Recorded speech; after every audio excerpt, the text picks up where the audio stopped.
Deputy Jesse Maddox thought nothing could top the chicken incident of 2003. That is, until a rainy Tuesday morning in June 14 years later. The noise woke him up, a metallic crash, screech, and a squeal. No, lots of squeals. He blinked to clear the sleepy blur from his eyes. Something ran past his police car. Whatever it was clocked 11 miles per hour on his speed camera. He cursed himself for falling asleep on the job. Again. The sheriff would have his hide. He climbed out of the car on shaky legs and onto the gravelly shoulder of the rural highway. His left foot had fallen asleep, so he stomped it on the ground a couple times while he leaned against the open door. Tingles climbed up his leg, which he quickly ignored.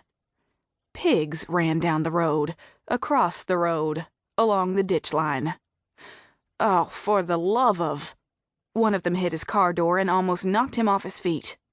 100 yards down the road, their transport truck lay on its side. The driver clambered up and out of the passenger side door. He seemed no worse for wear, thankfully. Jesse lifted the police radio from its holder on his duty belt. He hesitated, then pressed the transmit button. "Deputy Maddox to dispatch." A response came a few seconds later. 10-4, go ahead, Deputy Maddox. "Dispatch, I think we have a... What the hell was the code for that? We have an 11-7. 10-4, what's the location of the prowler?" He groaned and pressed transmit again. "Dispatch, no, we have an 11-15. 10-4. A pause. Her tone changed from robotic to annoyed. "A ball game in the street? Jesse, are you okay?" He poked his forehead with the radio antenna and squeezed his eyes shut.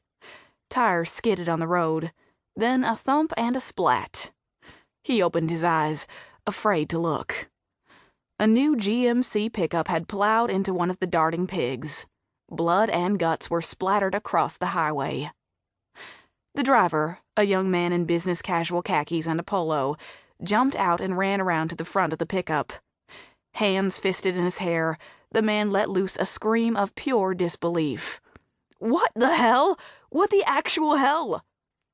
Jesse pressed transmit again.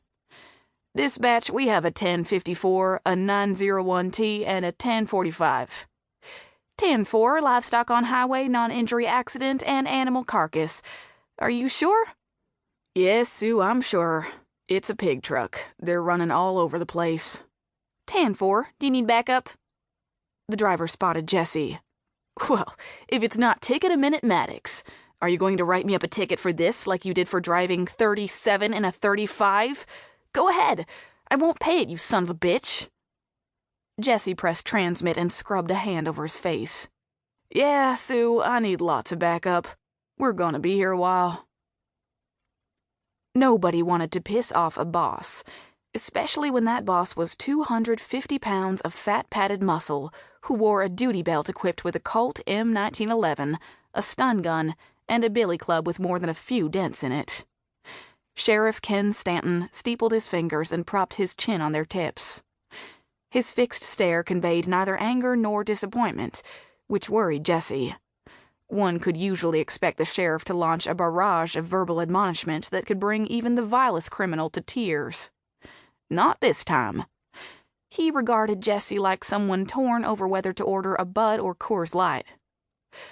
Jesse's attention drifted to the 5x7 wedding photo on Sheriff's desk. A much younger, red-haired bride stared up at the tuxedo-clad sheriff with admiring eyes. She'd been what folks called a comfort wife, after Sheriff's first wife died a few years back.